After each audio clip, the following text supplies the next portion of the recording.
Joshua. நான் 4th standard படிக்கிறேன். இப்போ நான் சொல்ல போகிறது இயேசு செய்த அற்புதங்களை பற்றி.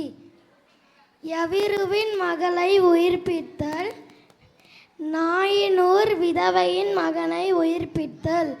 இப்போ நான் சொல்ல போகிறது யவிருவின் மகளை உயிர்ப்பித்தல்.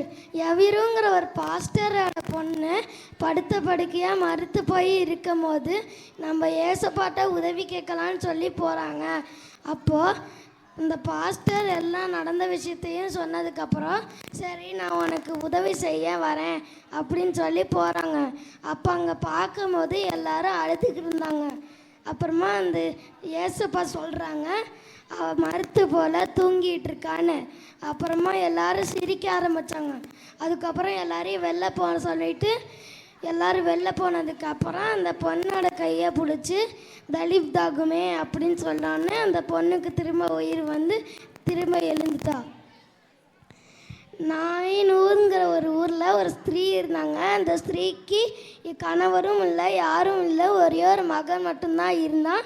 அந்த மகனும் இறந்து போயிட்டாங்கிறனால ரொம்ப கஷ்டத்தில் அழுதுகிட்டு இருந்தாங்க. அப்போ அந்த வழியாக வந்து பார்த்த ஏசப்பா அங்கே வந்து நம்ம உதவி செய்யலாம்னு சொல்லி போனாங்க.